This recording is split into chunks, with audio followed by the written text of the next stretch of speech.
Quando Márcia abriu a porta naquela manhã de terça-feira e viu dois homens de terno segurando uma pasta e um documento oficial, ela não imaginou que sua vida estava prestes a desmoronar. Ou será que estava prestes a se transformar completamente? O que aconteceu naquele momento mudou não apenas o destino dela, mas de toda uma família que achava que sabia exatamente quem ela era. A senhora é Márcia Albuquerque? Perguntou o homem mais alto, de óculos. Ela acenou que sim, com aquele jeito tranquilo de quem viveu 73 anos sem pressa. Precisamos que a senhora desocupe a residência em 15 dias. A casa foi vendida. Vendida? Márcia sentiu as pernas bambearem. Aquela casa era tudo o que tinha. Depois que seu marido Roberto morreu há 5 anos, era ali que ela encontrava refúgio, nas paredes que guardavam 40 anos de memórias, no jardim que ela mesma plantou, no quarto onde criou seus 3 filhos. Como assim vendida? Deve haver um engano, ela disse, a voz tremendo levemente. E agora você sabe que estava errado, Márcia disse suavemente. Fernando assentiu, lágrimas escorrendo pelo rosto. Um homem de 42 anos chorando como criança. Eu sinto muito, mãe. Eu sinto muito mesmo. Não é sobre o dinheiro. Eu nem ligo mais para os milhões. É sobre o fato de que eu te machuquei. Eu te traí. E a pior parte é que eu fiz exatamente o que jurei que nunca faria, tratei você como o pai tratava os avós dele. Márcia se lembrou. O pai de Roberto realmente tinha sido largado em um asilo pelos filhos, esquecido, visitado apenas no Natal. Roberto sofreu muito com aquilo e fez Márcia prometer que nunca deixariam isso acontecer com eles. E agora, ironicamente, Fernando tinha feito quase a mesma coisa. Filho, Márcia pegou a mão dele, eu te perdoo. Mas você precisa entender uma coisa, perdoar não é esquecer. Perdoar é decidir não deixar que a mágoa controle minha vida. Mas a confiança? Essa você vai ter que reconquistar. Eu vou. Eu prometo que vou. E vocês, acreditariam nessa promessa? Dariam uma segunda chance? A vida não é preto e branco, né? Às vezes as pessoas erram feio, mas isso não significa que não possam mudar. Juliana apareceu na semana seguinte. Não para pedir perdão, mas para ajudar. Ela chegou com uma mala e disse que ia ficar uns dias. Se você deixar, acrescentou timidamente. Márcia deixou. Nos dias seguintes, elas limparam a casa juntas, cozinharam juntas, conversaram sobre tudo. Juliana contou sobre o divórcio difícil, sobre como se sentia sozinha, sobre como tinha se agarrado à aprovação dos irmãos porque não confiava no próprio julgamento. Eu não quis vender a casa, mãe. Mas Fernando foi tão convincente, e Ricardo concordou, e eu pensei, quem sou eu para discordar? Você é você, disse Márcia. Você é minha filha inteligente, sensível, capaz. Você não precisa da aprovação de ninguém. Nem da sua. Especialmente não da minha. Minha aprovação você já tem. Sempre teve. O que você precisa é da sua própria aprovação. Foram conversas difíceis, dolorosas, mas necessárias. E aos poucos, Márcia via sua filha renascer. A mulher insegura que chegou ali começava a se transformar em alguém mais forte. Ricardo foi o mais complicado. Ele não voltou. Não ligou. Márcia soube por Fernando que ele havia terminado com Bruna que, assim como Carolina, não estava interessada em um homem com apenas 500 mil. Ricardo caiu em depressão, perdeu o emprego, estava morando no sofá de um amigo. E aqui está uma verdade dura, às vezes as consequências dos nossos erros são pesadas. Muito pesadas. Um mês depois, Márcia estava no supermercado quando o viu. Ricardo, empurrando um carrinho, roupas amassadas, barba por fazer. Ele a viu também e congelou. Por um momento, Márcia pensou em virar e ir embora. Seria justo. Mas então se lembrou de algo que Roberto sempre dizia: a gente não ama as pessoas porque elas merecem. A gente ama porque é quem a gente é. Ela se aproximou. Oi, filho. Ricardo olhou para ela com olhos vermelhos. Oi, mãe. Está bem? Ele riu sem humor. Estou uma porcaria. Perdi tudo. Emprego, namorada, apartamento. E o pior é que eu mereço. Eu mereço cada coisa ruim que está acontecendo. Ninguém merece sofrer, Ricardo. Eu mereço. Eu te tratei como lixo. Como se você não importasse. Márcia respirou fundo. Você quer jantar em casa hoje? Ricardo levantou os olhos, surpreso. O quê? Jantar. Em casa. Hoje. 7 horas. Mãe, eu não mereço. Isso não é sobre merecer. É sobre família. 7 horas, Ricardo. Não se atrase. Gente, essa parte sempre me emociona. Por que é isso, né? Amor verdadeiro não é sobre merecer. É sobre escolher amar mesmo quando dói. Se você está gostando dessa história, deixa um like, se inscreve no canal, porque histórias reais como essa precisam ser compartilhadas. Aquela noite, os 4 se reuniram na mesma mesa. Fernando, Juliana, Ricardo e Márcia. Não foi fácil. Não foi perfeito. Mas foi honesto. Ricardo chorou. Pediu perdão.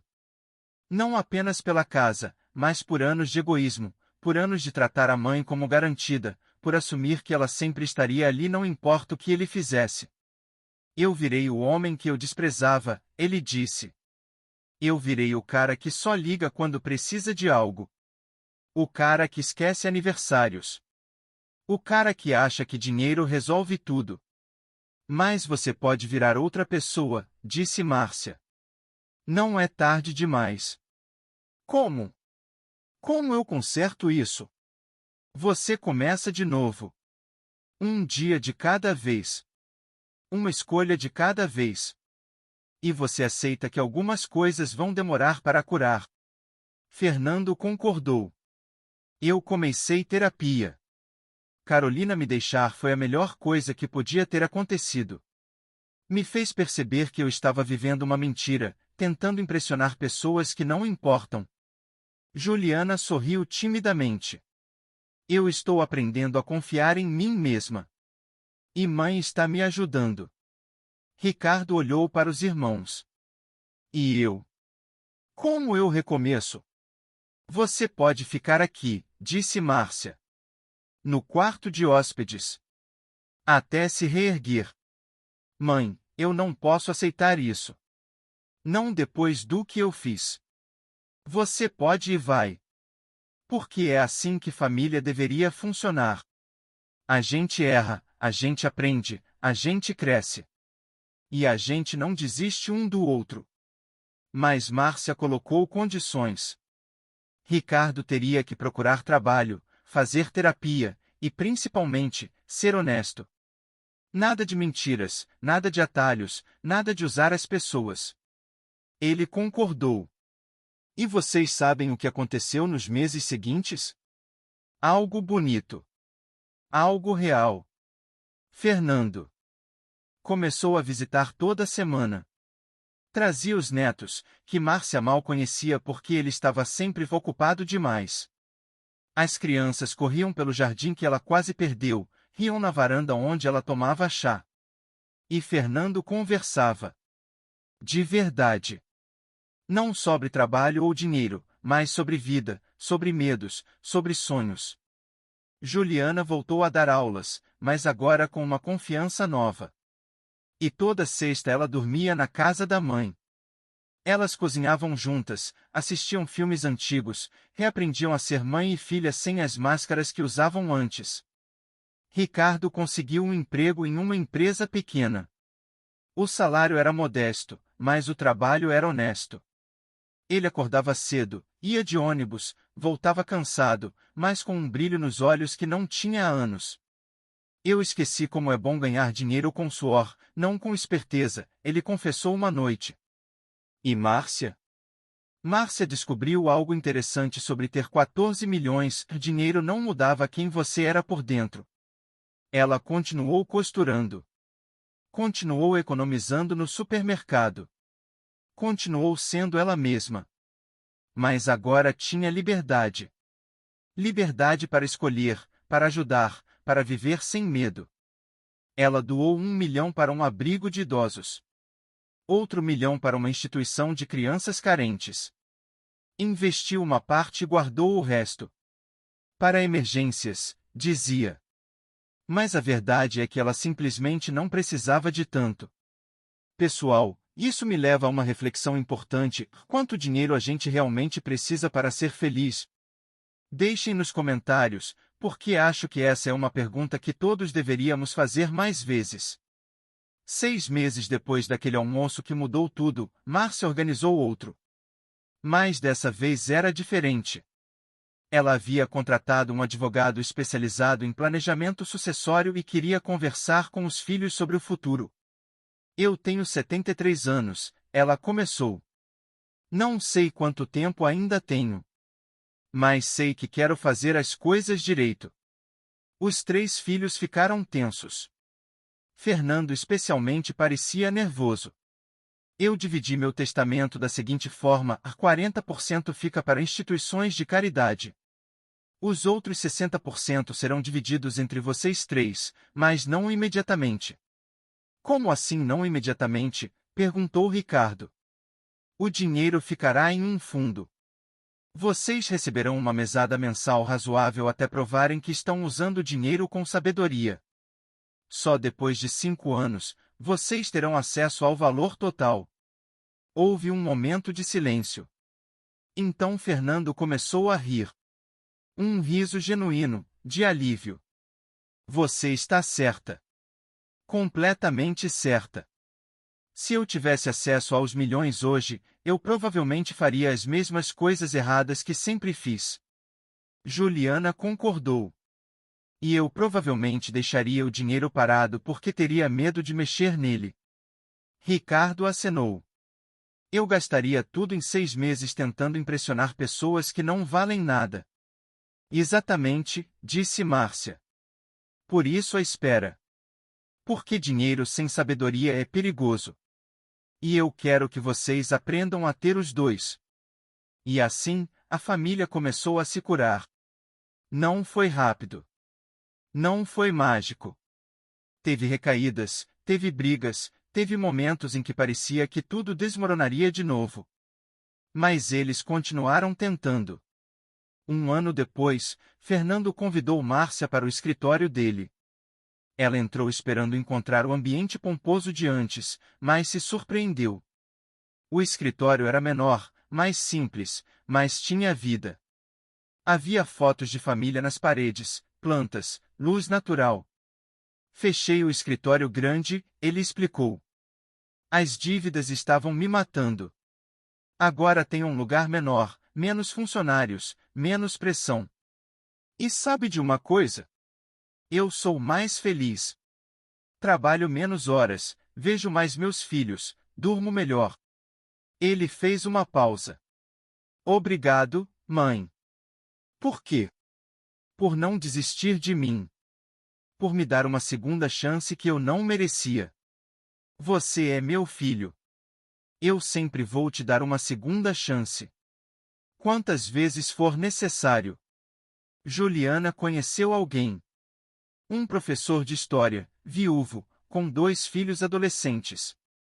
Ele não tinha dinheiro, não tinha status, mas tinha bondade. E quando Márcia o conheceu, viu nos olhos da filha algo que não via há anos: paz. Ele é bom para você, Márcia disse uma noite. Ele é. E sabe o que é engraçado? 1 ano atrás eu nunca teria dado chance para ele. Teria procurado alguém rico, importante. Mas agora eu entendo que o que importa é como a pessoa te faz sentir, não o que ela tem no banco. Ricardo foi o que mais mudou. Ele foi promovido no trabalho, não por fazer esquemas, mas por trabalhar duro. Conheceu uma moça na terapia em grupo, uma enfermeira chamada Paula, que o ajudou a ver que ele era mais do que suas falhas. Eles começaram a namorar devagar, construindo algo baseado em honestidade. Ela sabe tudo sobre mim, Ricardo contou. Tudo de ruim. E ainda assim fica. É porque ela vê quem você pode ser, não apenas quem você foi, disse Márcia. 2 anos após aquele almoço fatídico, a casa estava cheia de novo. Mas dessa vez de uma forma diferente. Os netos de Márcia corriam pelo jardim. Juliana e o namorado preparavam o churrasco. Fernando e Ricardo conversavam sobre futebol. Paula ajudava Márcia na cozinha. Enquanto observava tudo aquilo da varanda, Márcia pensou em Roberto. Você fez um bom investimento naquelas ações, ela sussurrou para o vento. Mas o melhor investimento que fizemos foi nos nossos filhos. Demorou, mas eles estão encontrando o caminho. E vocês sabem qual foi a maior lição de tudo isso? Não foi sobre os 14 milhões. Não foi sobre a casa quase perdida. Foi sobre algo muito mais valioso, dignidade. Saber seu valor. Não permitir que pisem em você, mesmo que seja família. E ao mesmo tempo, saber perdoar sem ser capacho. Se você chegou até aqui, deixe um comentário contando o que achou. Essa história mexe com muita coisa, né? Família, dinheiro, perdão, recomeços. Se inscreve no canal e ativa o sininho porque toda semana temos histórias que fazem você pensar, emocionar e refletir sobre a vida. Mas espera, porque ainda tem um último capítulo nessa história. 3 anos depois, Márcia estava no jardim quando começou a sentir dores no peito. Ela reconheceu os sinais imediatamente, afinal, tinha visto Roberto passar pelo mesmo. Conseguiu ligar para Fernando antes de desmaiar. Acordou no hospital, cercada pelos 3 filhos. O médico foi claro, ela havia tido um infarto. Moderado, mas um aviso. Precisaria de cirurgia e mudanças no estilo de vida. Não quero cirurgia, ela disse. Mãe, não fala assim, Juliana. Segurou sua mão. Não é sobre desistir. É sobre escolher. Tenho 76 anos. Vivi uma vida boa. Se for minha hora, estou pronta. Mas e se não for? Perguntou Ricardo. E se você ainda tiver anos pela frente? Anos que podemos passar juntos? Márcia olhou para os 3 filhos. Viu neles não mais os adultos gananciosos que venderam sua casa, mas pessoas que haviam crescido, mudado, aprendido. Vocês cuidariam de mim? Se a cirurgia der errado, se eu ficar debilitada? Mãe, Fernando falou com voz firme, você cuidou da gente a vida inteira. Até quando não merecíamos. Claro que vamos cuidar de você. Não porque temos que fazer, mas porque queremos. E pela primeira vez, Márcia acreditou. A cirurgia foi um sucesso. A recuperação foi lenta, mas ela não estava sozinha. Os filhos se revezavam. Fernando ia pela manhã, levava café da padaria que ela gostava. Juliana almoçava com ela quase todo dia.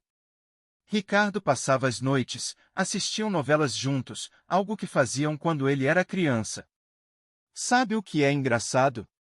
Ricardo disse uma noite.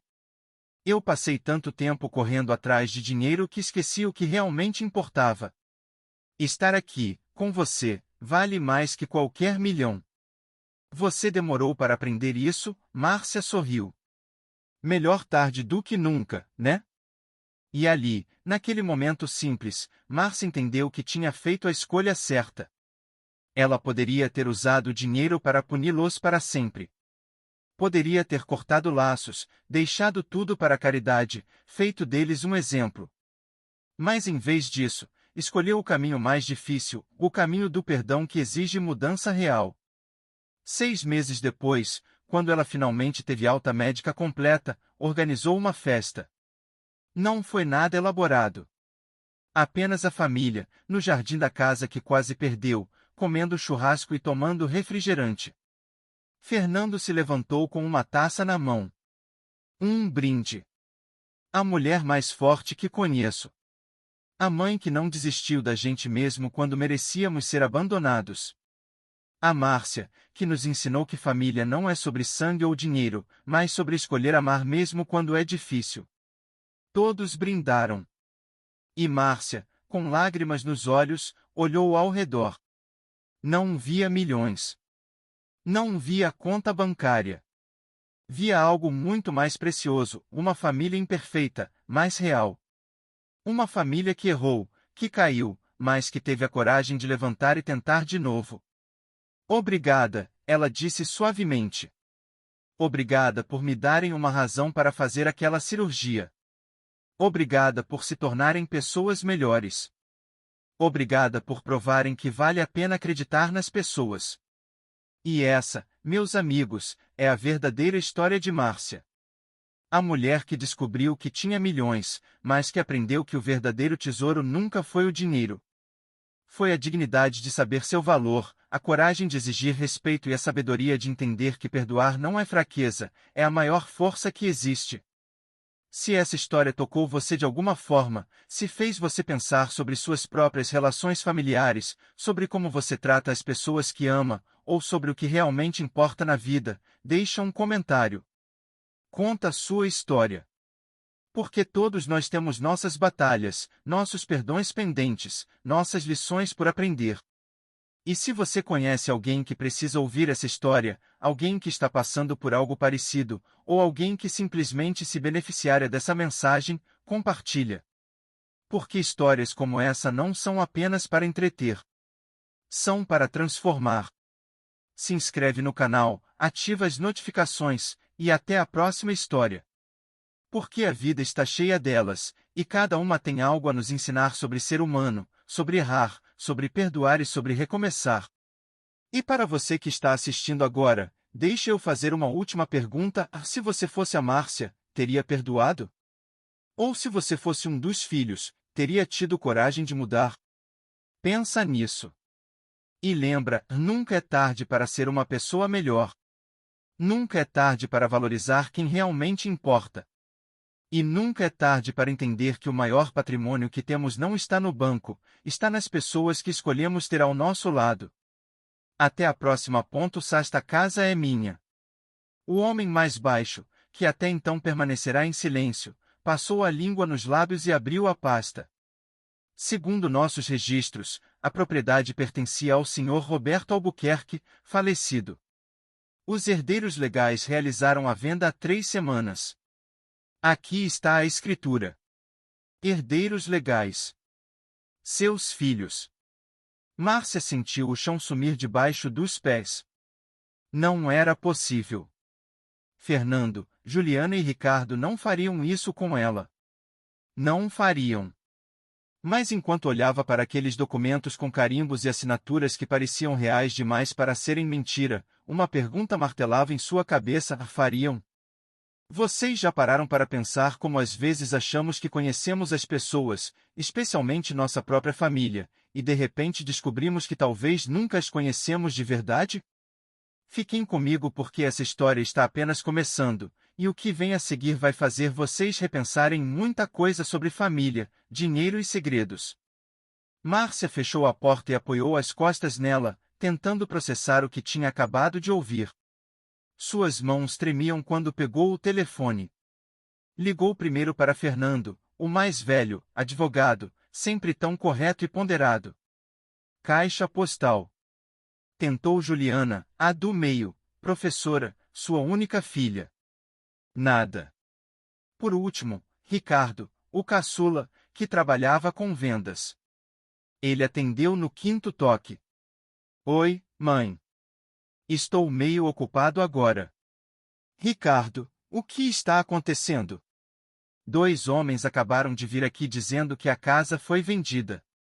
Vocês venderam minha casa? Houve uma pausa. Uma pausa longa demais. O tipo de silêncio que diz muito mais que palavras. Mãe, a gente precisava conversar sobre isso com você. É que, bem, a casa estava no nome do pai, e com as dívidas que ficaram, a gente teve que tomar uma decisão difícil. Que dívidas, Ricardo? Que decisão? Ninguém me disse nada. A gente ia te contar. Mas você sabe como é, estava tudo muito complicado, e o Fernando disse que era melhor resolver primeiro e depois explicar para você com calma. Olha, não se preocupa, a gente já alugou um apartamento pequeno para você. É até mais prático, mais fácil de cuidar na sua idade. Na sua idade. Como se ela fosse uma criança incapaz de tomar decisões sobre a própria vida. Márcia sentiu uma mistura de raiva, tristeza e incredulidade tomar conta de si. Eu quero falar com seu irmão. Agora. Ele está em audiência, mãe. Liga mais tarde. E desligou. Simplesmente desligou. Quantos de vocês já se sentiram ignorados pelas pessoas que mais amam? Deixem nos comentários, porque eu tenho certeza que a Márcia não está sozinha nessa sensação de ser descartada. Márcia passou os dedos pelos cabelos grisalhos e olhou ao redor da sala. A estante de mogno que Roberto fez à mão, o sofá onde amamentou seus 3 bebês, a mesinha de centro onde jogavam baralho toda sexta-feira com os amigos que já não estavam mais aqui.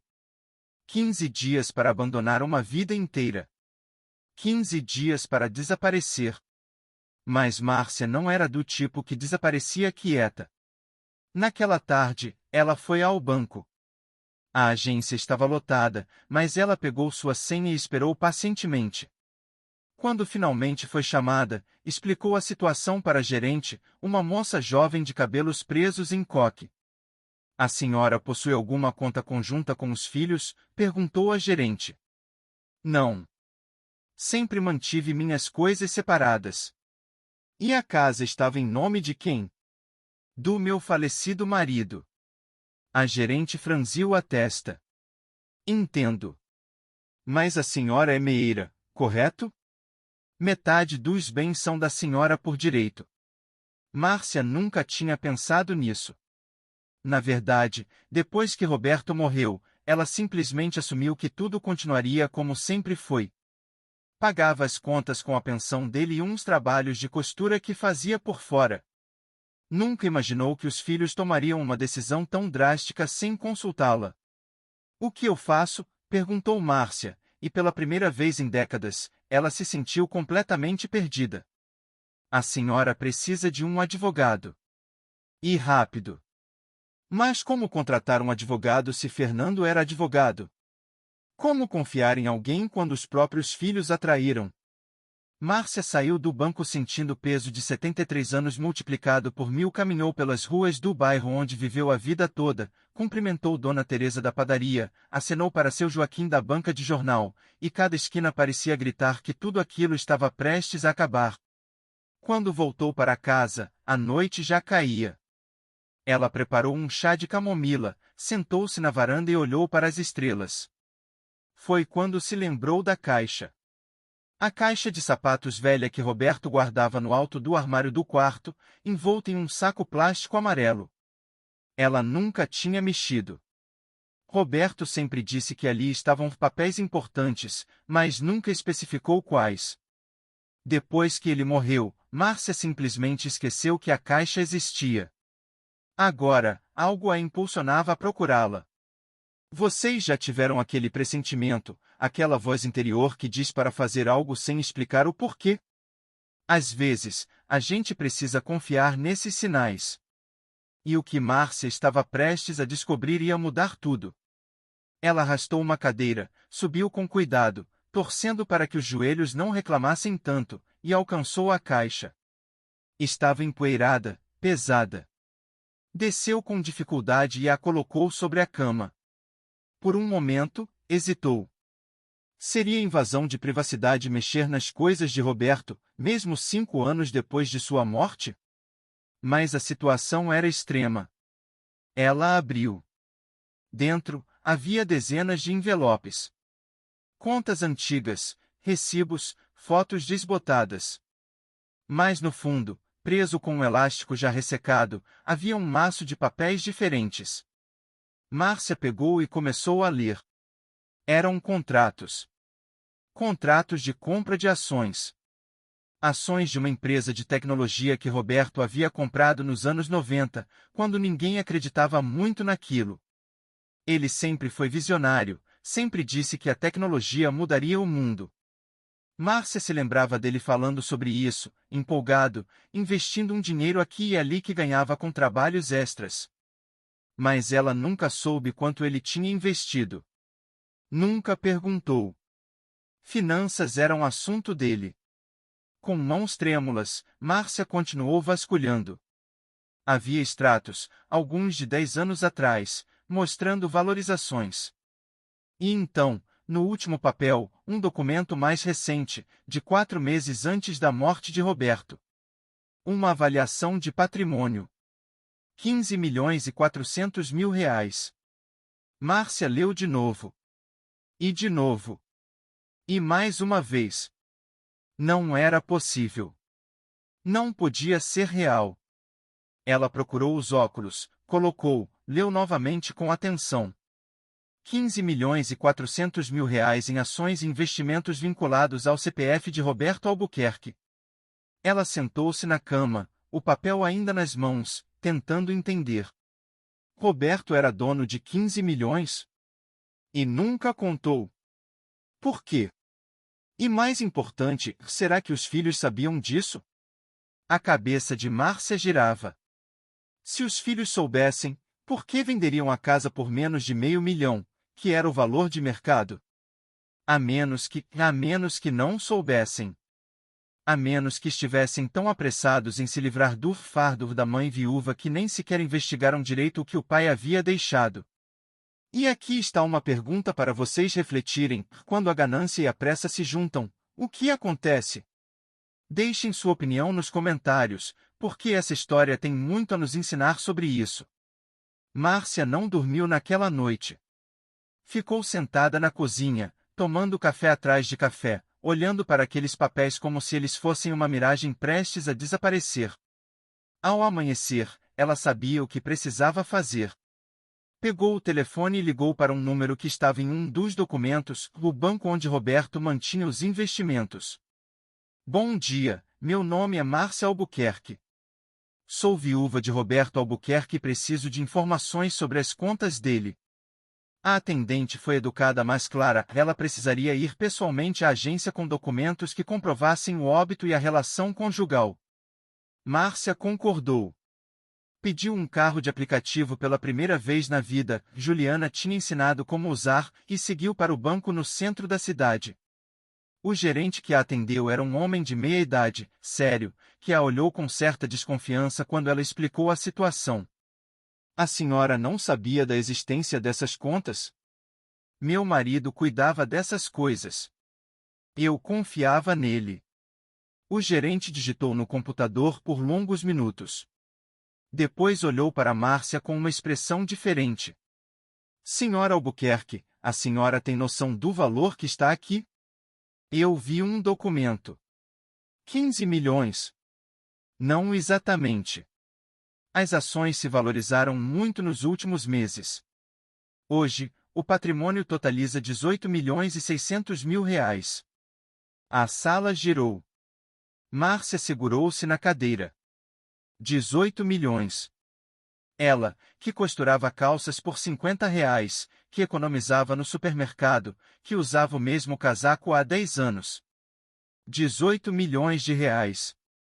E como procedo? Ela perguntou, a voz fraca. Como a senhora é a viúva e única herdeira legal dos bens comuns do casal, precisará regularizar o inventário.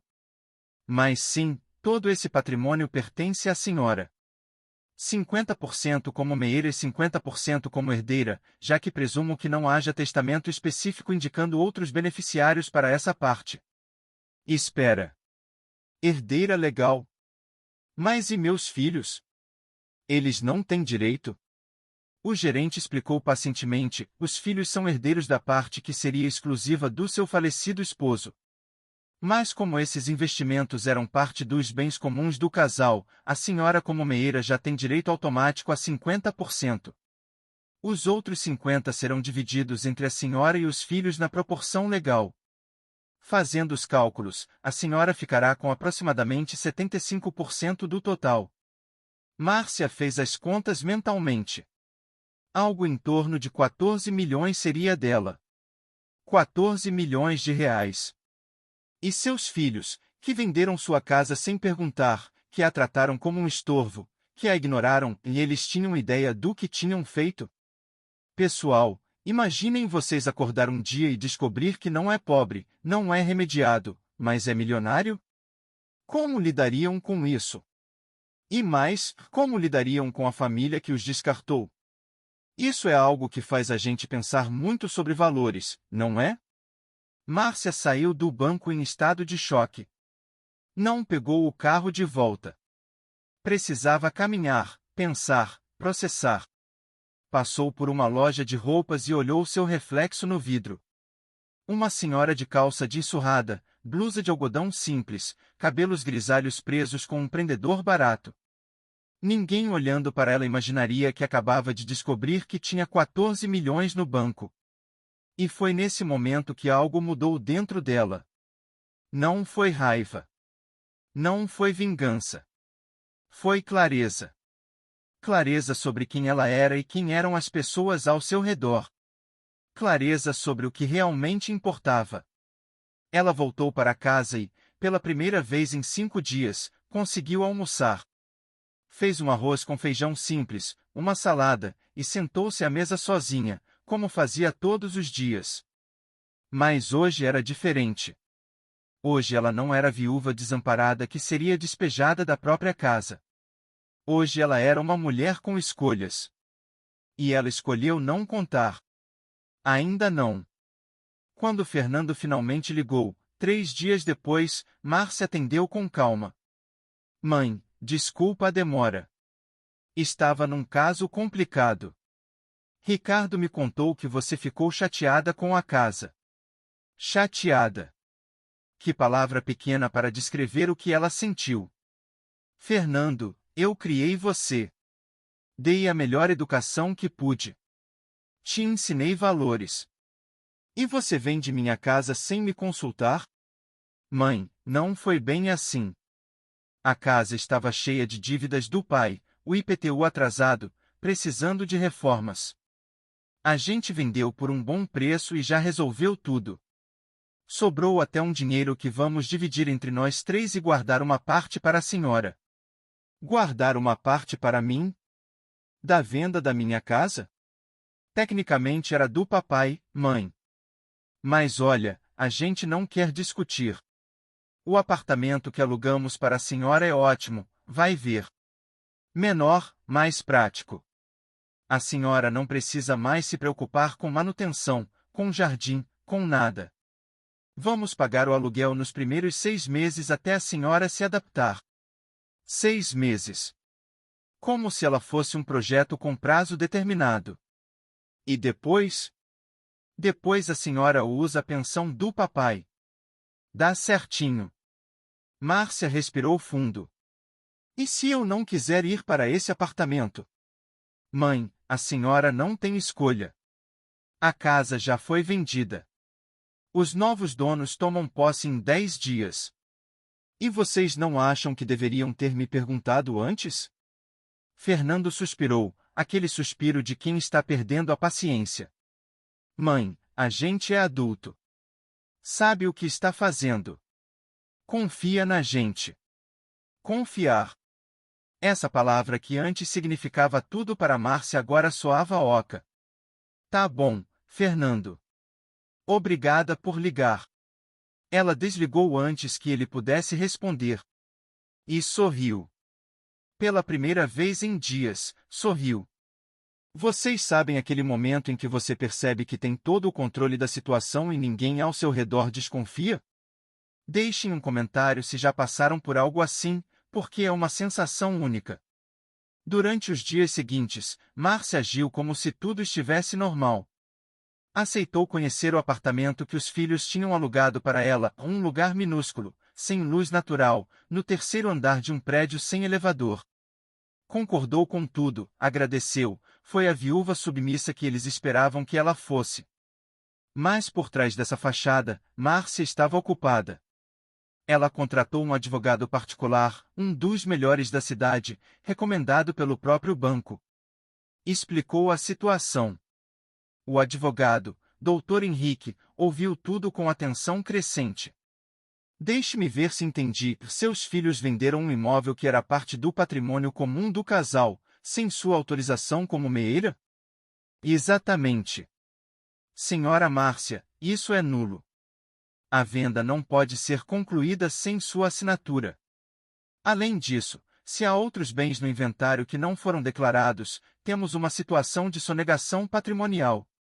E o que isso significa? Significa que seus filhos podem responder criminalmente.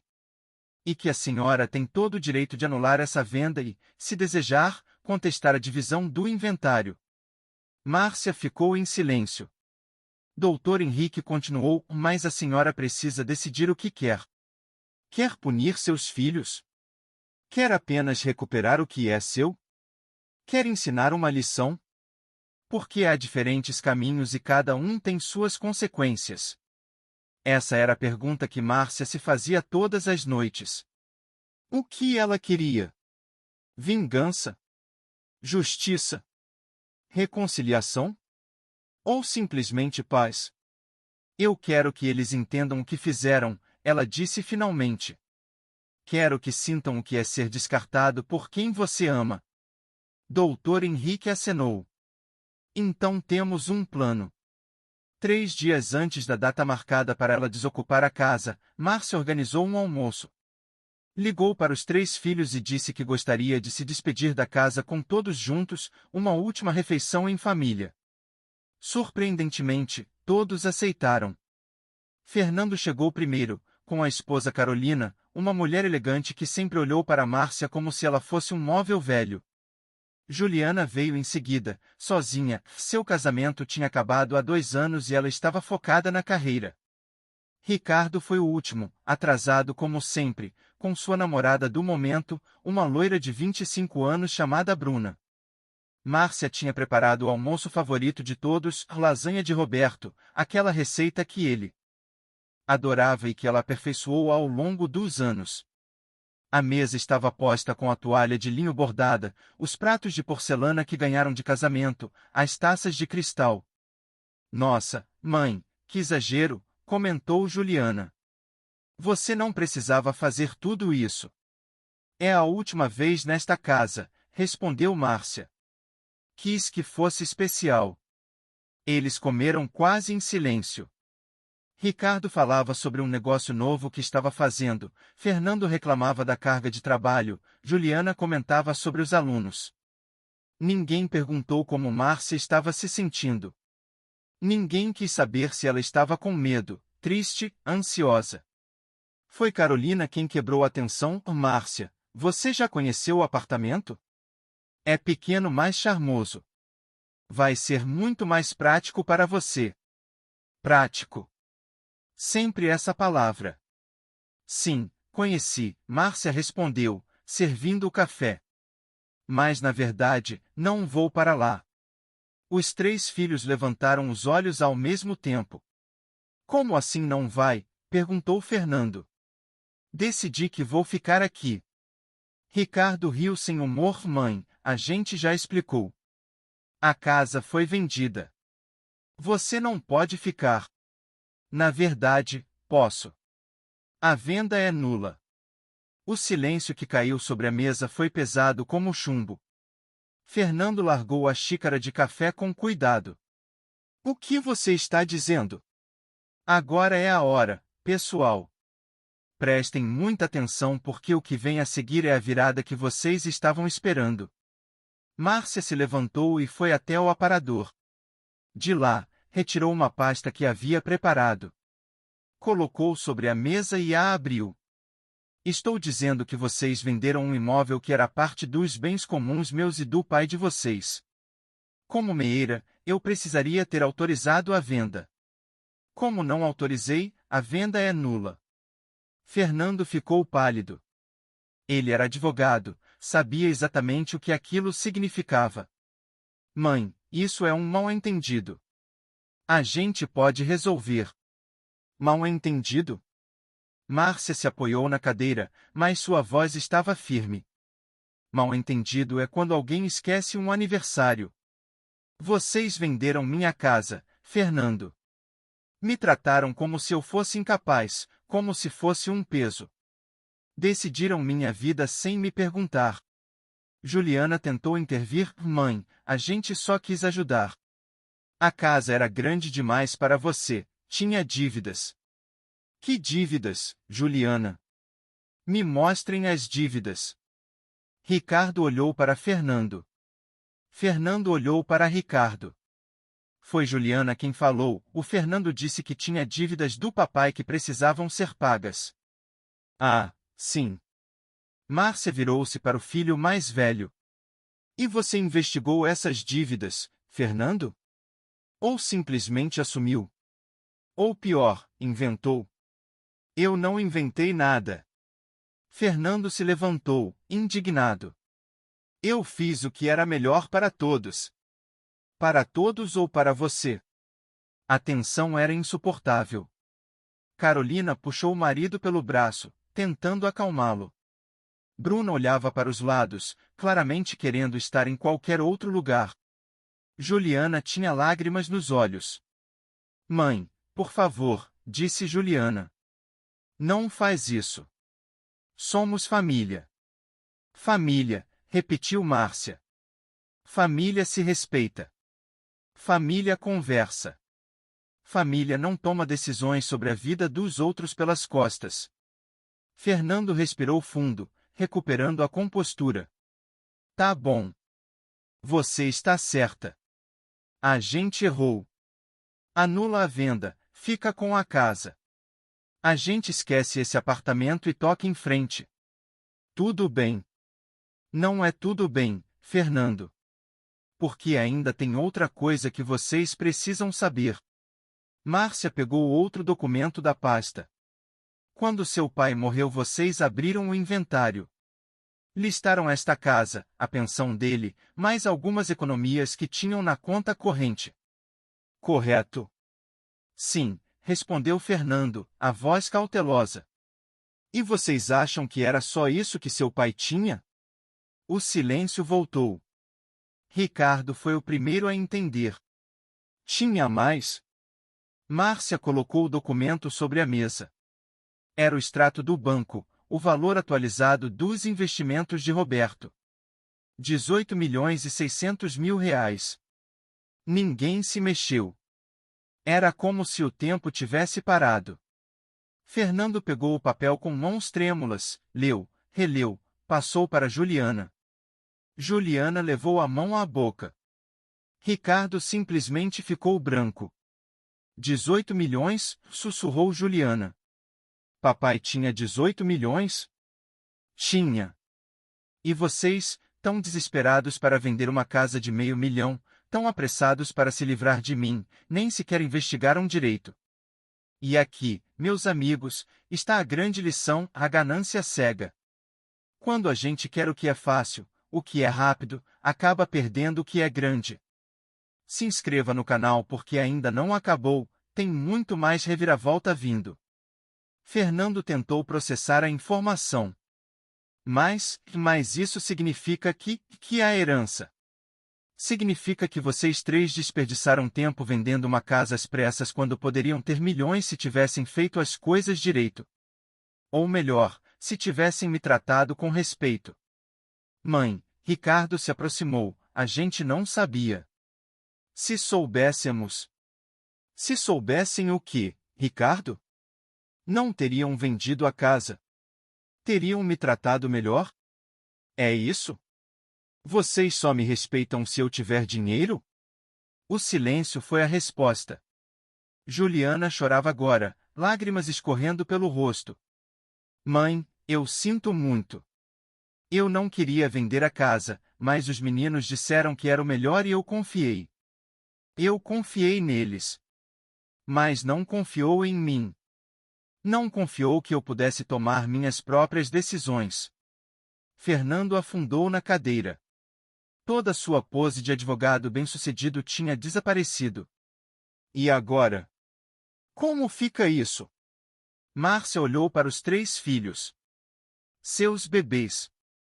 Os meninos que ela carregou no colo, que ela ensinou a andar, que ela consolou em cada derrota e celebrou em cada vitória. E mesmo com toda a mágoa, mesmo com toda a decepção, eram seus filhos. Agora, disse ela, vocês vão aprender uma lição que eu deveria ter ensinado melhor: respeito não se compra, se conquista. E família não é sobre dinheiro, é sobre cuidado. Ela pegou outra pasta, essa entregue por Dr. Henrique. Eu já regularizei o inventário. Os 18 milhões vão ser divididos conforme a lei. Como meeira, metade já é meu. Da outra metade, eu herdo 50% e vocês dividem os outros 50%. Fazendo as contas, fico com aproximadamente 14 milhões. Vocês 3 dividem 1,5 milhão. 1,5 milhão? Ricardo repetiu, incrédulo. Mas isso é 500 mil cada um, completou Márcia. Mais ou menos o valor pelo qual venderam minha casa. Irônico, não? Fernando enterrou o rosto nas mãos. Carolina estava imóvel, processando o fato de que poderia ter sido milionária se o marido tivesse sido mais paciente, mais cuidadoso, mais respeitoso. Mas, continuou Márcia, eu não vou fazer o que vocês fizeram comigo. Não vou decidir a vida de ninguém. Então aqui está minha proposta, eu mantenho minha parte. Vocês ficam com a parte de vocês. E sobre o futuro, sobre nossa relação, isso vai depender de vocês. Como assim? Perguntou Juliana, limpando as lágrimas. Vocês precisam decidir que tipo de pessoas querem ser. Querem ser os filhos que venderam a casa da mãe viúva pelas costas? Ou querem ser pessoas melhores que isso? Porque eu posso perdoar, mas não vou esquecer. E se vocês querem uma relação comigo, vai ter que ser construída de novo, do zero, baseada em respeito real. O almoço terminou em silêncio. Um por um, eles saíram. Fernando foi o último, parou na porta e se virou: mãe, eu realmente pensei que estava fazendo certo. Você pensou que estava fazendo fácil, corrigiu Márcia. Não é a mesma coisa. Quando todos se foram, Márcia voltou para a sala e sentou-se no sofá. Olhou ao redor, para aquelas paredes que quase perdeu, para aquele chão onde seus filhos deram os primeiros passos. E pela primeira vez em semanas, ela respirou aliviada. Pessoal, isso não é apenas uma história sobre dinheiro. É sobre dignidade. Sobre saber seu valor. Quantas vezes a gente deixa que pisem em nós porque somos família? Deixem nos comentários o que vocês fariam nessa situação. Mas a história não termina aqui. Porque nos dias seguintes, coisas interessantes começaram a acontecer.